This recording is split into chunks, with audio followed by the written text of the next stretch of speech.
As-tu déjà ressenti le mépris de quelqu'un qui ne valorise ni qui tu es, ni ce que tu représentes? C'est une expérience qui peut être douloureuse, mais aussi une occasion de redécouvrir ton pouvoir intérieur. Dans cette vidéo, nous allons explorer comment le stoïcisme et les actions silencieuses peuvent transformer la manière dont tu affrontes le mépris. Ici, il ne s'agit pas de chercher la vengeance, mais d'apprendre à maintenir ta dignité et à démontrer ta force sans avoir besoin de mots. Imagine que chaque regard dédaigneux, chaque commentaire blessant ou chaque acte de rejet se transforme en une étincelle qui enflamme ta résilience. Ce que tu apprendras ici ne fera pas seulement trembler ceux qui te méprisent, mais cela te permettra aussi de construire une vie fondée sur le respect et l'amour de soi. Cette vidéo ne parle pas d'eux. Elle parle de toi et de la manière dont tu peux utiliser le mépris comme un tremplin vers une version plus forte et plus sûre de toi-même. Reste avec moi car à la fin de cette vidéo, tu comprendras non seulement comment le silence peut être plus puissant que n'importe quelle réponse, mais tu auras aussi 10 actions pratiques basées sur le stoïcisme et les enseignements de Rolando pour faire face au mépris de manière à inspirer respect et admiration. Ce n'est pas seulement de la théorie, c'est un guide pour t'autonomiser et réclamer ta place dans le monde. Mais attention, car ce n'est pas ce que tu entendrais normalement sur comment traiter ceux qui te méprisent. Ici, nous ne parlerons ni de confrontation, ni de gagner des discussions. Ce que je vais partager avec toi est quelque chose de beaucoup plus subtil, quelque chose qui change la dynamique depuis la racine, ta capacité à rester calme, à agir avec raison et à projeter une confiance inébranlable. Prépare-toi, car ce qui va suivre pourrait changer à jamais la manière dont tu affrontes le mépris. La philosophie stoïcienne nous enseigne que ce qui compte vraiment, ce n'est pas ce que les autres pensent ou font, mais comment nous choisissons d'y répondre. Épictète disait « Ce n'est pas ce qui t'arrive, mais comment tu réagis à cela qui compte. » C'est ici que commence notre voyage vers le pouvoir du silence et de l'action intentionnelle. Quand quelqu'un te méprise, son intention est de te faire sentir inférieur. Mais ce qu'il ne s'attend pas, c'est que tu répondes depuis un endroit de force intérieure. Le stoïcisme ne propose pas d'ignorer les émotions, mais d'apprendre à les contrôler. Marc Aurèle l'a résumé parfaitement. Tu as le pouvoir sur ton esprit, pas sur les événements extérieurs. Prends conscience de cela et tu trouveras la force. La première action silencieuse que tu peux entreprendre est simple, mais puissante. Ne pas réagir. Quand tu choisis de ne pas répondre au mépris, tu montres qu'ils n'ont aucun pouvoir sur toi. Rolando l'explique ainsi, « Le silence n'est pas un vide, c'est une force contenue. C'est la manière de déclarer ta valeur sans gaspiller de l'énergie pour ceux qui ne la méritent pas. » Dans les prochaines sections, nous explorerons comment ces actions silencieuses peuvent changer non seulement ta perception de toi-même, mais aussi la façon dont ceux qui te méprisent te voient. Mais attention, car il y a quelque chose que tu n'as peut-être pas encore pris en compte et qui pourrait transformer complètement ta façon de gérer ces situations. Ne pars pas, car ce qui suit ne sera pas seulement révélateur, mais aussi profondément pratique. Avant d'aller loin, je te serais reconnaissant si tu pouvais liker la vidéo, cela m'aiderait à continuer de diffuser cette philosophie. Si tu n'es pas encore abonné, je te recommande de t'abonner et d'activer la cloche pour ne manquer aucune vidéo. Lorsque tu fais face au mépris, le stoïcisme nous offre des outils pratiques qui vont bien au-delà des mots. Cette approche ne cherche ni la vengeance ni la confrontation, mais repose sur des actions silencieuses qui renforcent ton caractère et protègent ta dignité. Celles-ci ne te bénéficient pas seulement à toi, mais altèrent aussi la perception de ceux qui te méprisent, car elles brisent le cycle des attentes et des réactions émotionnelles. Épictète disait « Rappelle-toi que ce ne sont pas les événements extérieurs qui nous perturbent, mais notre interprétation de ceux-ci. Ce principe est essentiel pour affronter le mépris avec sérénité. Si tu choisis de ne pas interpréter les actions des autres comme un reflet de ta valeur personnelle, tu reprends le contrôle. À partir de là, les actions silencieuses que nous allons explorer ont pour but de te redonner le pouvoir sur toi-même. Première action. Ne réagis pas impulsivement. Lorsque quelqu'un te méprise, son objectif est souvent de te provoquer, de te faire douter de toi-même ou de te sortir de ton centre. La réaction immédiate peut être de vouloir te justifier ou confronter la personne. Mais Marc Aurèle nous rappelle, tu as du pouvoir sur ton esprit, pas sur les événements extérieurs. Prends conscience de cela, et tu trouveras la force. Garder le silence et ne pas réagir montre que tu ne leur donnes pas le pouvoir de contrôler tes émotions. Rolando complète cette idée en disant « Le silence n'est pas une forme de fuite. C'est un choix conscient de ne pas entrer dans un jeu qui ne fait que drainer ton énergie. » Chaque fois que tu choisis de ne pas répondre, tu envoies un message clair. « Je n'ai pas de temps pour cela. » Ce silence brise les attentes de ceux qui cherchent ta réaction et te donne de l'espace pour agir depuis un endroit calme. Deuxième action, réfléchis à ta valeur. Le mépris active souvent nos insécurités les plus profondes, nous faisant douter de notre valeur. Cependant, Sénèque disait « Personne ne peut te faire sentir inférieur sans ton consentement. » Lorsque tu choisis de réfléchir au lieu de réagir, tu réaffirmes que ta valeur ne dépend pas de l'opinion des autres. Rolando l'exprime ainsi « Le mépris n'est pas un reflet de ta valeur, mais des limitations de celui qui le projette. » Lorsque tu comprends cela, tu te libères de la nécessité de prouver quoi que ce soit. Réfléchir à ta propre valeur est un acte de soin de soi et une déclaration silencieuse de dignité. Troisième action, établis des limites invisibles. Le stoïcisme nous enseigne l'importance d'établir des limites claires, pas seulement avec des mots, mais avec des actions. Épictète affirmait « L'homme qui se respecte lui-même n'a pas besoin de parler de ses limites, il les vit. » Établir des limites invisibles signifie décider quels comportements tu acceptes et lesquels tu refuses, sans avoir besoin de rentrer dans des discussions. Rolando ajoute « Ta paix est ta priorité absolue. Lorsque tu choisis de ne pas t'impliquer dans des dynamiques qui compromettent ton bien-être, tu établis une limite claire et ferme. Ce type d'action ne nécessite pas de confrontation. Tu agis simplement depuis un endroit de respect envers toi-même. Quatrième action, concentre-toi sur ta croissance. L'une des meilleures façons de répondre au mépris est de rediriger ton énergie vers des activités qui te renforcent et te font grandir. Marc Aurèle disait « Fais ce que tu dois faire, mais fais-le avec excellence. » Au lieu de perdre du temps et de l'énergie avec ceux qui te méprisent, concentre-toi sur la construction d'une vie qui reflète tes valeurs et tes aspirations. Rolando résume cela de manière percutante. La meilleure réponse à ceux qui te méprisent est de leur montrer que leur opinion n'a aucun impact sur ton progrès. Lorsque tu choisis de grandir plutôt que de t'enliser dans le mépris, tu envoies un message puissant, non seulement à eux, mais aussi à toi-même. Cinquième action. Utilise le mépris comme motivation silencieuse. Le mépris peut être une source de motivation, non pas pour prouver quoi que ce soit aux autres, mais pour te réaffirmer que tu es capable de surmonter tous les obstacles. Sénèque disait « L'âme se renforce dans l'adversité. Chaque fois que quelqu'un essaie de te rabaisser, tu as l'opportunité d'utiliser cette expérience comme un élan pour avancer. » Rolando l'exprime ainsi. « Le mépris ne te définit pas. Ce que tu fais avec lui, oui. Utilise-le comme un rappel de combien tu peux aller loin, même lorsque les autres n'y croient pas. Cette action silencieuse transforme une expérience négative en un outil de croissance personnelle. » Ces 5 premières actions ne t'apportent pas seulement une protection contre l'impact émotionnel du mépris. Elles modifient aussi la dynamique du pouvoir.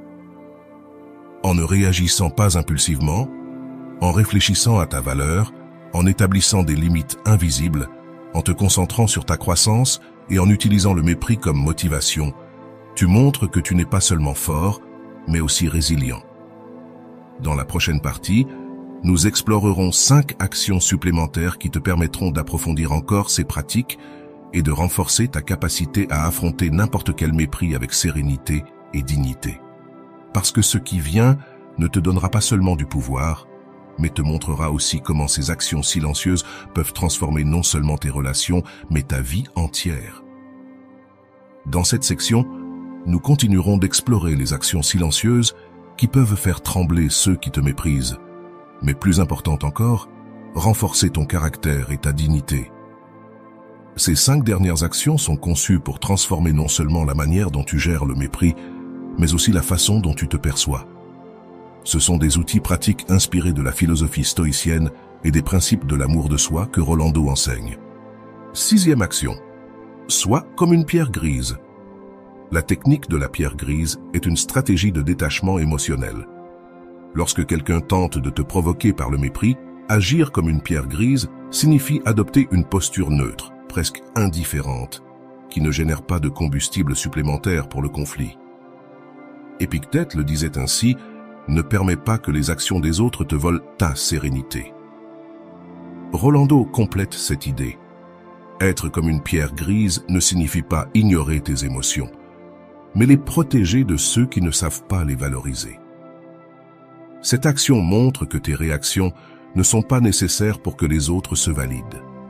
Tu choisis de préserver ton énergie et ta paix intérieure.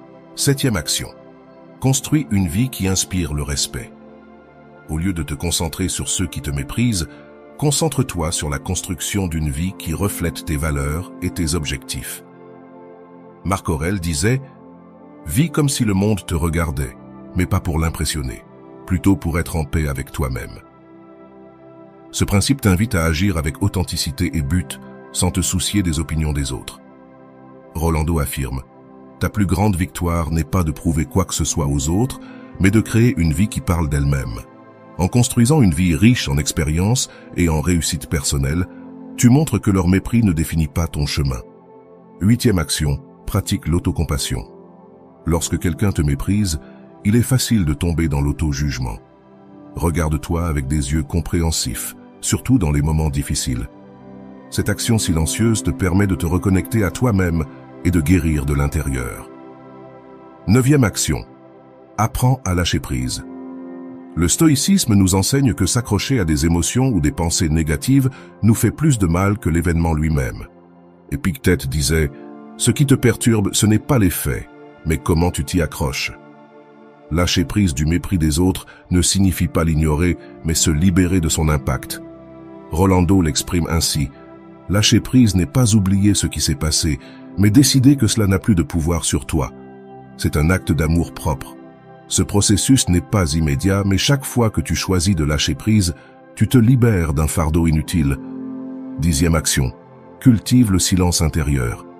L'action la plus puissante de toutes est d'apprendre à cultiver le silence intérieur, cet espace en toi où les opinions des autres n'ont pas leur place.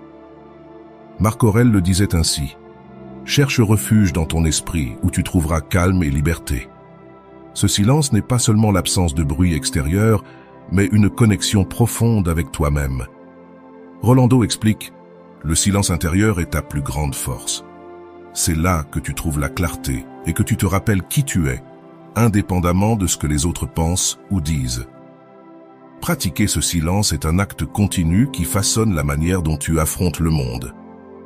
Ces 5 actions finales complètent un ensemble d'outils qui non seulement te protègent du mépris, mais te permettent également de grandir à travers lui. En étant comme une pierre grise, en construisant une vie qui inspire le respect, en pratiquant l'autocompassion, en apprenant à lâcher prise et en cultivant le silence intérieur, tu renforces ta relation avec toi-même et montres que personne n'a le pouvoir de définir ta valeur. L'impact de ces actions n'est pas seulement personnel, mais il modifie aussi la perception que les autres ont de toi. En agissant depuis un lieu de sérénité et de confiance, tu envoies un message clair. Tu n'es pas quelqu'un qu'on peut facilement mépriser, mais plus important encore, tu construis une vie fondée sur tes valeurs et ton amour-propre. T'es-tu déjà demandé comment tu répondrais si quelqu'un essayait de te mépriser ou de remettre en question ta valeur? Lorsque tu ressens le poids du mépris des autres, t'arrêtes-tu à réfléchir à ce que cela dit d'eux et non de toi? Tu pourrais transformer ces émotions négatives en une occasion de renforcer ton caractère et de grandir intérieurement. Que se passe-t-il en toi quand tu choisis de ne pas réagir face au mépris? Penses-tu que ce silence puisse être plus puissant que n'importe quel mot? Si tu étais capable de faire une pause et de ne pas répondre immédiatement, comment la dynamique entre toi et celui qui te méprise changerait-elle? Lorsque quelqu'un essaie de te minimiser, as-tu réfléchi à la manière de construire une vie si solide que ces mots perdent toute force? Quel pas pourrais-tu faire aujourd'hui pour te concentrer sur tes objectifs personnels plutôt que de t'inquiéter des opinions des autres? Que signifie pour toi être comme une pierre grise dans ces situations? Dans quelle mesure permets-tu que le mépris des autres influence ton estime de toi? Pourrais-tu rediriger cette énergie vers des activités qui renforcent ta confiance et ton sens du but? Comment ta perception de toi-même changerait-elle si tu décidais que le mépris n'a aucun pouvoir sur ta valeur? Quand as-tu pratiqué la compassion envers toi-même pour la dernière fois en moment de mépris? Te traites-tu avec la même bienveillance que tu offrirais à un ami proche? Qu'est-ce qui t'empêche de te voir avec des yeux plus compréhensifs et moins critiques dans ces moments-là? Si quelqu'un te méprise, que te dit cette situation sur cette personne? Pourrais-tu la voir comme une opportunité d'observer ses insécurités au lieu d'internaliser ses critiques? Comment te sens-tu en sachant que le mépris reflète souvent plus celui qui l'exprime que celui qui le reçoit? Penses-tu qu'il soit possible de lâcher le mépris sans t'accrocher à la douleur qu'il t'a causée?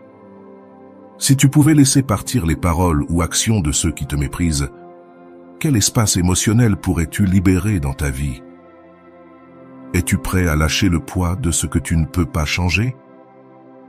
Quand tu penses à ton silence intérieur, quelles images viennent à ton esprit? Est-ce un lieu de calme où tu peux te réfugier en moment de conflit? Si tu pouvais cultiver cet espace à l'intérieur de toi, comment cela t'aiderait-il à affronter le mépris et les autres adversités? À quelle fréquence choisis-tu la réaction au lieu de la réflexion? Si tu pouvais t'arrêter un instant avant de répondre à un commentaire, comment changerait la façon dont tu gères ces interactions? Trouverais-tu du pouvoir dans la pause?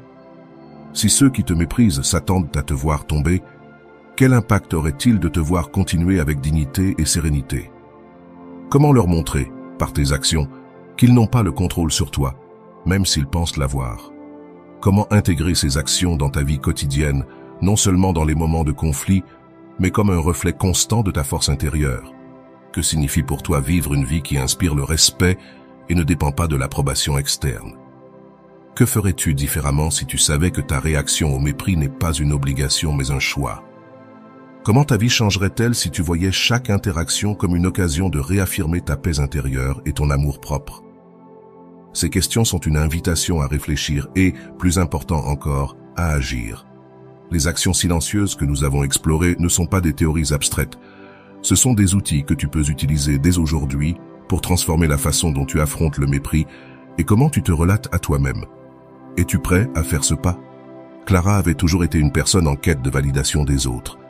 Depuis petite, elle avait appris que plaire était son meilleur moyen d'éviter les conflits et de maintenir des relations. Mais ce jour-là, quelque chose en elle changea. Elle était assise dans une salle de réunion face à un groupe de collègues lorsqu'elle entendit Rodrigo, son patron, faire un commentaire qui transperça sa confiance comme une dague. Il est évident que certaines personnes ne sont pas à la hauteur des attentes. Mais bon, nous ne pouvons pas tous briller, dit Rodrigo en lançant un regard furtif vers Clara. Le silence dans la salle fut assourdissant. Clara sentit tous les regards se poser sur elle, mais personne ne dit rien. Ce n'était pas la première fois que Rodrigo faisait des remarques méprisantes, mais cette fois-ci, cela se sentit différemment. Tandis que son cœur battait fort et qu'une boule se formait dans sa gorge, quelque chose en elle décida qu'elle ne réagirait pas de manière habituelle. Elle n'allait pas se justifier ni discuter. Au lieu de cela, elle choisit de garder le silence. Ce soir-là, Clara rentra chez elle, avec les paroles de Rodrigo encore résonnant dans son esprit. Elle s'assit sur le canapé, ouvrit son ordinateur portable et chercha une vidéo qu'elle avait vue sur YouTube quelques semaines auparavant, intitulée « Faire trembler ceux qui te méprisent avec des actions silencieuses ». La voix calme de Rolando remplit la pièce. Le mépris n'a aucun pouvoir sur toi, à moins que tu ne lui en donnes. Lorsque quelqu'un te méprise, il ne parle pas de toi, mais de ses propres insécurités. Choisis de ne pas réagir et observe comment cette dynamique commence à changer. Clara respira profondément. Il y avait quelque chose dans ces mots qui résonnait en elle. Elle décida d'appliquer la première action, ne pas réagir impulsivement. Tandis qu'elle regardait la vidéo, Rolando continuait en expliquant. La force ne réside pas dans l'affrontement avec ceux qui te méprisent, mais dans le fait de ne pas permettre à leur mépris de toucher ta dignité. Le lendemain, Clara revint. Rodrigo ne tarda pas à faire un autre commentaire sarcastique sur l'un de ses projets. Cette fois, Clara le regarda directement, resta calme et ne dit rien. Son silence sembla déstabiliser Rodrigo, qui était habitué à ce qu'elle essaie de se justifier ou de se défendre. Mais cette fois, il n'obtint rien. C'était comme s'il avait lancé un dart qui se dissipa dans l'air. Pendant le déjeuner, Clara partagea ce qui s'était passé avec son amie Laura. « Comment tu peux rester silencieuse ?» demanda Laura, visiblement contrariée. « Tu devrais l'affronter. »« Je ne vais pas jouer à son jeu, » répondit Clara tranquillement. Ce n'est plus une question de lui, c'est une question de moi. Laura fronça les sourcils, mais ne persista pas. Clara savait que son amie parlait par souci, mais elle comprenait aussi que répondre ne l'amènerait nulle part. Elle avait pris la décision de protéger sa paix, et ce silence était sa première barrière. Cet après-midi-là, alors qu'elle travaillait à son bureau, Clara reçut un email de Rodrigo demandant des changements inutiles sur un projet déjà approuvé. Clara ressentit la familiarité de la frustration, mais se rappela la deuxième action, réfléchir à sa valeur. Elle se leva, sortit dans le couloir et prit une grande inspiration. « Ce n'est pas à moi, dit-elle. Ma valeur ne dépend pas de son approbation. » Lorsqu'elle retourna à son bureau, elle décida d'aborder le projet avec calme sans se laisser submerger par la situation. Ce n'était pas sa mission, mais un choix conscient de ne pas alimenter le conflit. Le soir même, Clara rouvrit son ordinateur portable pour écrire dans son journal. Elle nota « Aujourd'hui, j'ai choisi ma paix plutôt que mon orgueil. Je n'ai pas réagi, et bien que cela ait été difficile, je sens que j'ai gagné quelque chose de plus précieux, le contrôle sur moi-même. » En écrivant, elle se souvint d'une autre phrase de Rolando. « Ton silence n'est pas une défaite, c'est une déclaration que ta valeur n'est pas en jeu. » L'impact du silence de Clara ne passa pas inaperçu. Rodrigo commença à se montrer mal à l'aise dans ses interactions avec elle, ne recevant pas les réactions qu'il attendait. Ses tentatives de mépris semblaient perdre de leur force. Mais le plus important fut la manière dont Clara commença à se voir elle-même. Pour la première fois, elle sentait qu'elle récupérait le pouvoir qu'elle avait laissé entre les mains des autres pendant si longtemps. Cependant, ce n'était que le début de sa transformation. Dans la prochaine partie, nous verrons comment Clara approfondit les actions silencieuses, affrontant de nouveaux défis et découvrant la véritable force qui se trouvait en elle. Le lendemain matin, Clara se réveilla en se sentant différente. Il y avait quelque chose à l'intérieur d'elle qui n'était pas là auparavant, une calme qui l'enveloppait comme un bouclier invisible. En se préparant pour aller au travail, elle se rappela une des phrases de Rolando qu'elle avait notées dans son journal. « Ta dignité n'a pas besoin de mots pour se manifester. Elle se reflète dans tes actions et dans la manière dont tu choisis de faire face au monde. » Ce jour-là, Rodrigo revient à ses habituels commentaires méprisants. Lors d'une réunion, tandis qu'ils examinèrent les progrès du projet, il lança une moquerie sur un graphique que Clara avait préparé. « C'est ça le meilleur que tu puisses faire. Peut-être devrions-nous demander à quelqu'un d'autre de le revoir. » Clara le regarda tranquillement, prit une grande inspiration et d'une voix ferme mais calme répondit « Le graphique répond aux objectifs que nous avons fixés. Si tu as une suggestion spécifique, je peux la prendre en compte. » Rodrigo sembla surpris par sa réponse. Ce n'était pas la réaction qu'il attendait. Il n'y avait ni justification ni confrontation, juste une assurance tranquille qui désarma son intention de dénigrer. Les autres dans la salle semblèrent remarquer le changement chez Clara, et certains acquiesçaient discrètement en signe de soutien. Cet après-midi-là, Clara déjeuna avec Laura qui était visiblement impressionnée. « Qu'est-ce qui t'est arrivé ?» demanda Laura. « Tu n'avais jamais géré Rodrigo de cette manière. J'ai décidé que je ne vais plus laisser ses commentaires définir comment je me sens avec moi-même, » répondit Clara en souriant et en prenant une gorgée de son café. « Je pratique ce que j'ai appris de Rolando. C'est un processus, mais je me sens plus forte. » Laura la regarda avec admiration. « Je veux apprendre ça aussi.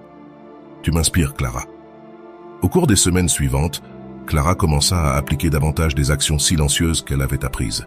Elle se rappela de la troisième action, établir des limites invisibles. Un jour, Rodrigo lui assigna une tâche qui ne faisait pas partie de ses responsabilités, quelque chose qu'elle aurait accepté sans questionner auparavant. Cette fois, Clara décida qu'elle ne le ferait pas. Elle s'approcha de Rodrigo et, d'une voix sereine, dit « Je comprends que cette tâche soit importante, mais elle ne fait pas partie de mes responsabilités. Je suggère qu'elle soit assignée à une autre personne. » Quelqu'un de plus adapté à cela, Rodrigo la regarda clairement contrarié, mais il ne put argumenter contre elle. Clara avait parlé depuis un endroit de sécurité, sans avoir besoin de justifier sa position. Sa réponse n'était pas seulement ferme, mais aussi respectueuse, ce qui rendait difficile toute représaille. Cette nuit-là, en écrivant dans son journal, Clara réfléchit au pouvoir des limites.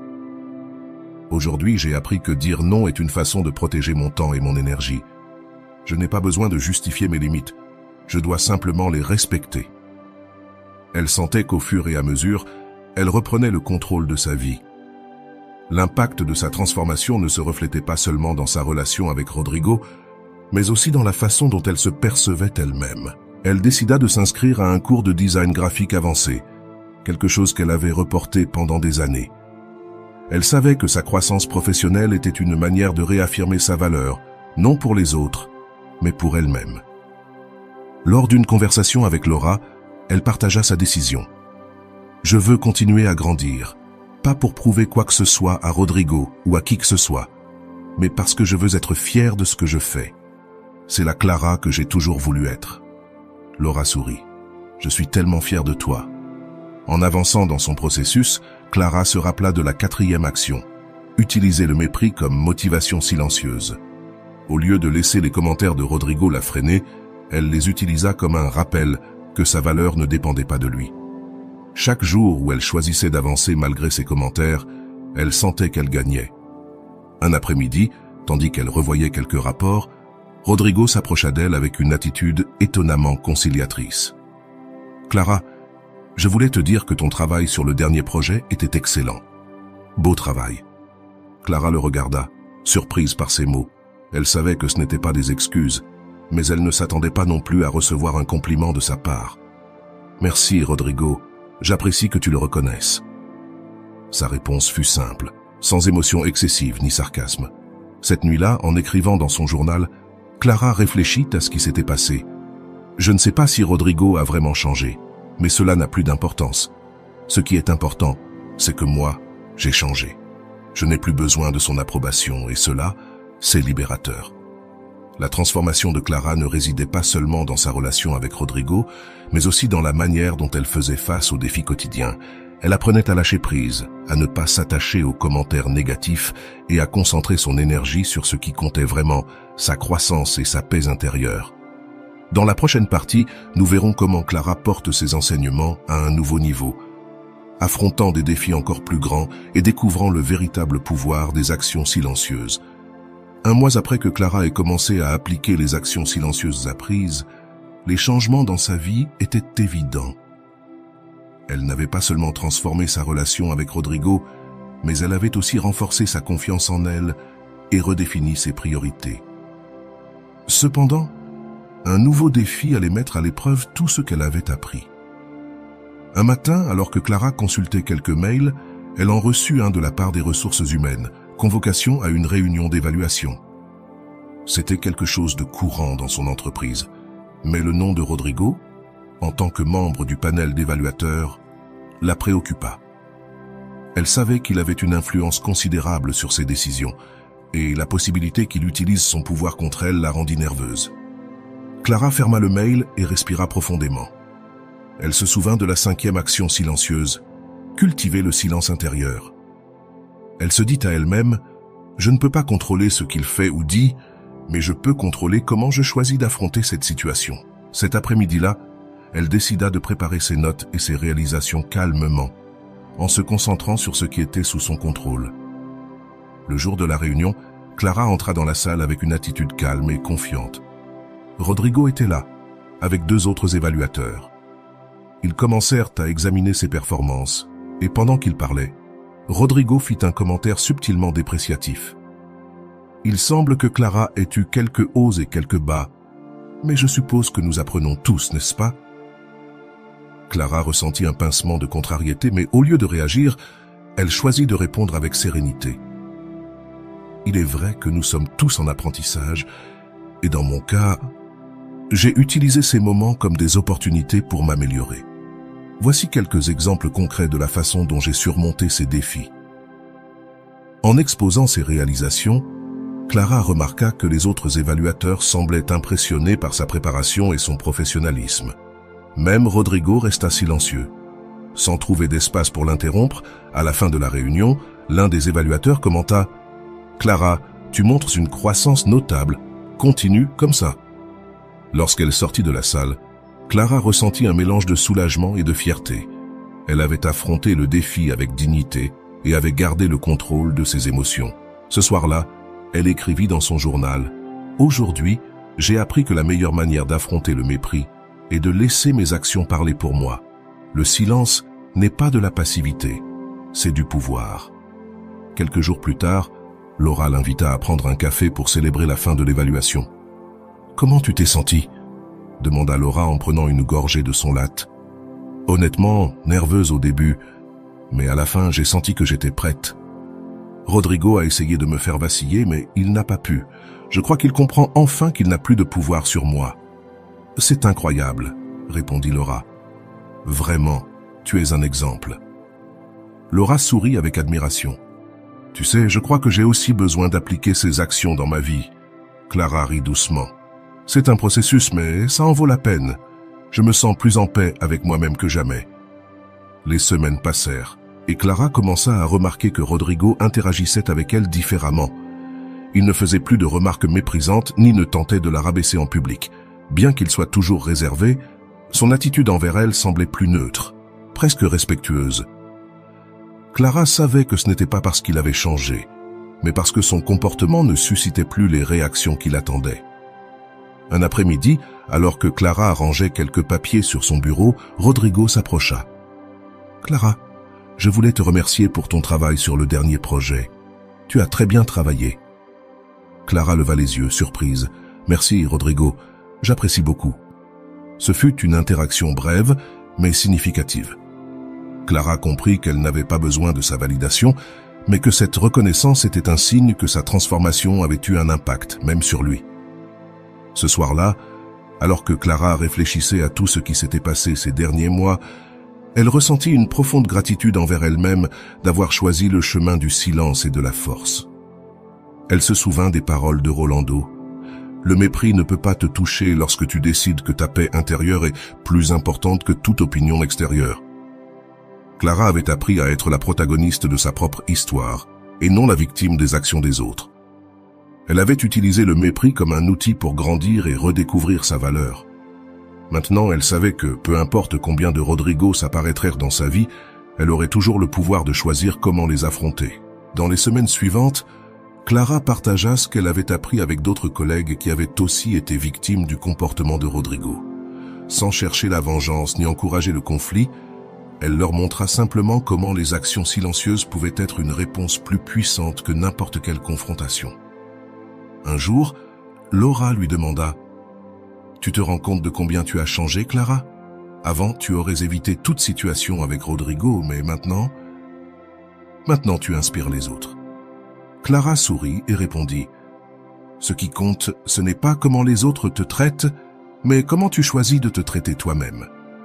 Et j'ai choisi que je mérite la paix et le respect. » L'histoire de Clara ne se termina pas par une fin spectaculaire ni un changement radical chez Rodrigo. Elle se termina par quelque chose de bien plus important, une transformation intérieure qui la préparait à tout défi futur. À chaque interaction, Clara portait avec elle les leçons apprises, montrant que la véritable force ne réside pas dans ce que tu dis, mais dans la manière dont tu choisis de vivre. L'histoire de Clara incarne de manière vivante les principes du stoïcisme appliqués à la vie quotidienne, montrant comment la philosophie ancienne peut offrir des outils pratiques pour affronter les défis modernes. Dès qu'elle expérimente le mépris de Rodrigo, sa transformation commence par un changement de perspective profondément enraciné dans l'idée stoïcienne de contrôler ce qui est en nous et de lâcher prise sur ce qui est hors de notre contrôle. Épictète, l'un des principaux représentants du stoïcisme, enseignait que ce ne sont pas les choses en elles-mêmes qui nous perturbent, mais nos opinions à leur sujet. Clara internalise ce principe en décidant que les commentaires de Rodrigo n'ont pas le pouvoir de la définir. Plutôt que de réagir impulsivement, elle choisit de ne pas interpréter ses paroles comme une menace pour sa valeur personnelle, ce qui marque le premier pas de sa transformation. Le silence que Clara a adopté en réponse n'est pas un signe de soumission, mais une action intentionnelle qui reflète un contrôle de soi. Selon Marc Aurèle, la meilleure façon de se défendre est de ne pas leur ressembler. En ne participant pas au jeu de Rodrigo, Clara montre qu'elle n'est pas prête à descendre au niveau du mépris qu'il tente de lui imposer. Ce geste de résistance passive protège non seulement sa dignité, mais désarme également le pouvoir de Rodrigo sur elle. Un autre aspect essentiel du stoïcisme que Clara applique est la pratique de l'introspection. Sénèque disait « Le premier pas vers la paix et de s'observer soi-même. Clara utilise son journal comme un outil pour réfléchir sur ses émotions, évaluer ses actions et réaffirmer son engagement envers sa propre paix. Cette habitude lui permet de rester connectée à son objectif et de ne pas se laisser emporter par les provocations extérieures. Le concept d'établir des limites invisibles est un autre principe stoïcien que Clara adopte. Épictète conseillait « Prends soin de ton propre esprit, car c'est le seul espace où tu as vraiment du pouvoir ». Lorsque Rodrigo tente de lui assigner des tâches qui ne lui correspondent pas, Clara répond avec fermeté et sérénité, marquant une limite claire sans confrontation. Ce geste ne renforce pas seulement sa position, mais envoie également un message de respect envers elle-même. La capacité de Clara à affronter les actions de Rodrigo sans perdre son calme reflète l'idéal stoïcien de la force émotionnelle. Marc Aurèle écrivait « L'âme forte reste imperturbable, peu importe les circonstances.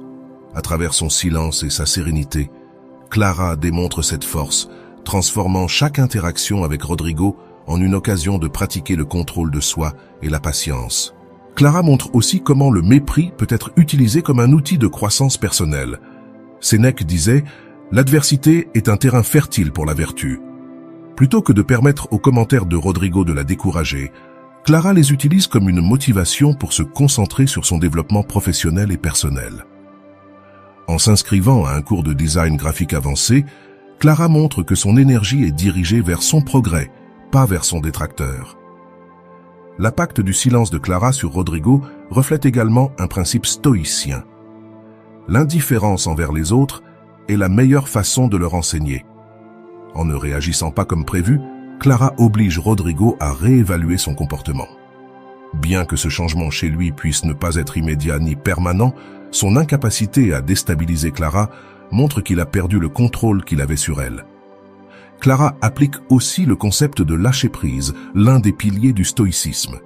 Épictète disait « Ne t'accroche à rien qui ne soit pas sous ton contrôle ».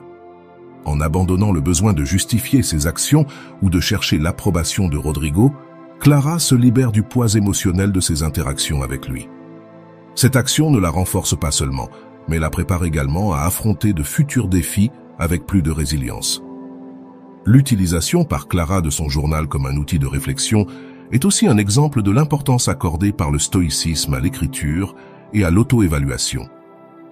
Marc Aurèle écrivait chaque jour dans ses méditations pour se rappeler ses valeurs et renforcer son esprit face aux adversités. Clara suit cet exemple en documentant ses pensées et ses émotions, ce qui lui permet de garder son focus et sa clarté. Enfin, l'histoire de Clara montre comment le silence peut devenir un outil de pouvoir. Rolando complète cette idée en disant « Le silence n'est pas du vide, c'est une déclaration disant que ta paix n'est pas en jeu. » À travers sa transformation, Clara démontre que le mépris ne peut pas t'atteindre lorsque tu choisis de prioriser ta paix intérieure plutôt que les opinions extérieures. Dans la prochaine partie, nous explorerons comment les enseignements stoïciens se manifestent dans les actions suivantes de Clara et comment ces actions ne renforcent pas seulement son caractère, mais transforment aussi la dynamique avec ceux qui l'entourent. La deuxième étape du voyage de Clara montre comment sa pratique des actions silencieuses évolue, approfondissant les principes stoïciens tout en faisant face à de nouveaux défis. Ce chapitre de son histoire renforce non seulement son caractère, mais met aussi en évidence comment ses outils influencent son environnement, transformant la dynamique avec Rodrigo et ceux qui l'entourent. L'une des premières manifestations de cette croissance est la capacité de Clara à répondre avec sérénité face aux tentatives de Rodrigo de la rabaisser. Marc Aurèle disait « L'homme fort est celui qui peut contrôler ses émotions, même lorsqu'il fait face à des insultes ou au mépris. » Clara incarne cet enseignement. En affrontant les attaques de Rodrigo, non pas avec de la colère ni des justifications, mais avec des réponses calmes et professionnelles, Clara applique le contrôle de soi. Cela reflète non seulement sa force intérieure, mais commence également à désarmer Rodrigo, qui attendait une réaction différente. Le stoïcisme met l'accent sur l'importance d'agir selon la raison, et non selon l'émotion. Épictète conseillait « Ne laisse pas les émotions gouverner tes décisions ». Clara applique ce principe en abordant la dynamique de travail avec Rodrigo lorsqu'il tente de lui assigner des tâches en dehors de ses responsabilités. Au lieu d'accepter par peur ou de réagir de manière défensive, Clara répond avec clarté et fermeté, précisant que son temps et son énergie sont précieux. L'impact d'établir des limites invisibles est également évident à ce stade de son histoire. Selon Sénèque, le respect commence lorsque l'on respecte ses propres limites.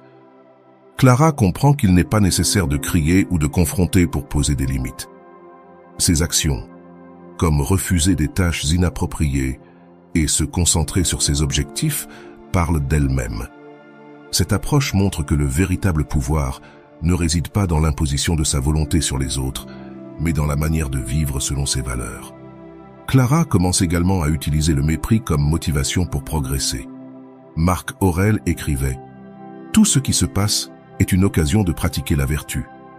Au lieu de se laisser décourager par les commentaires de Rodrigo, Clara les transforme en un moteur pour améliorer ses compétences et faire avancer sa carrière. En s'inscrivant à un cours de design graphique avancé, elle montre que son objectif est son propre progrès et non les tentatives de Rodrigo pour la rabaisser. Cette action reflète un autre principe stoïque. Travaille sur ce que tu peux améliorer et laisse aller ce que tu ne peux pas contrôler. Clara comprend qu'elle n'a aucun pouvoir sur les mots ou les actions de Rodrigo, mais qu'elle peut contrôler son propre développement professionnel. En investissant dans sa propre croissance, non seulement elle se renforce, mais elle commence aussi à redéfinir la façon dont les autres l'aperçoivent. L'impact de ses actions ne passe pas inaperçu dans son environnement. Rodrigo, n'obtenant pas les réactions qu'il attendait, commence à ajuster son comportement. Bien que ses commentaires ne disparaissent pas immédiatement, son ton change et devient progressivement plus neutre.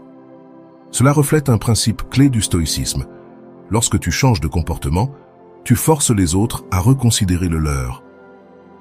Le silence de Clara a aussi un effet contagieux. Laura, son amie et collègue, commence à remarquer la transformation de Clara et exprime son admiration. Ce changement inspire Laura à envisager d'appliquer les mêmes outils dans sa propre vie. Marc Aurèle disait « Sois un exemple pour les autres, non par des mots, mais par des actions ». Clara, sans le chercher, devient une source d'inspiration pour ceux qui l'entourent. La capacité de Clara à maintenir son focus intérieur reflète également le principe stoïque de l'indifférence aux choses extérieures. Épictète disait « Si quelque chose d'extérieur t'affecte, ce n'est pas l'événement en soi, mais ton jugement à son sujet. » En choisissant de ne pas réagir aux commentaires de Rodrigo, Clara montre qu'elle a appris à distinguer ce qu'elle peut contrôler de ce qu'elle ne peut pas. Un autre aspect de son évolution est sa capacité à lâcher prise sur le ressentiment. Sénèque écrivait « Le ressentiment est un fardeau que toi seul portes ». Clara choisit de ne pas s'accrocher à la nécessité de se venger ou de changer Rodrigo. Au lieu de cela, elle concentre son énergie sur ses propres objectifs, ce qui lui permet d'avancer avec légèreté et clarté. La reconnaissance qu'elle reçoit finalement de Rodrigo, bien qu'inattendue, ne change pas la perception qu'elle a d'elle-même. Cela montre son engagement envers le principe stoïque de ne pas dépendre de l'approbation extérieure. Marc Aurèle disait « Le bonheur de ta vie dépend de la qualité de tes pensées, et non des paroles des autres. » Clara comprend que sa valeur ne réside pas dans ce que Rodrigo dit, mais dans la manière dont elle se voit elle-même. À la fin de cette étape, Clara est passée d'une personne cherchant la validation extérieure à quelqu'un qui se valide elle-même à travers ses actions et ses décisions. Ce changement ne se limite pas à elle, mais transforme sa relation avec Rodrigo, mais aussi avec son travail et son environnement. Dans la prochaine partie, nous analyserons comment ces dernières leçons consolident sa transformation et quel impact elles ont sur sa vie à long terme. La dernière étape du voyage de Clara montre la consolidation de sa transformation intérieure et l'intégration complète des principes stoïciens dans sa vie quotidienne. À mesure qu'elle fait face aux derniers défis avec Rodrigo et continue d'appliquer les actions silencieuses, Clara prouve que son évolution ne consiste pas seulement à apprendre à gérer le mépris, mais à construire une vie fondée sur sa paix intérieure, sa dignité et son objectif. Un moment clé de cette étape est lorsque Clara fait face à l'évaluation professionnelle, une situation qui, par le passé, aurait provoqué une grande anxiété.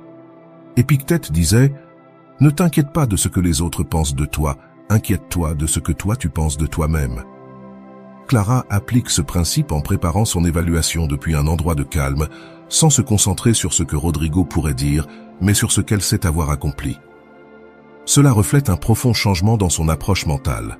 La façon dont Clara gère les remarques méprisantes de Rodrigo pendant l'évaluation est un exemple parfait de ce que Marc Aurèle appelait la force de l'âme.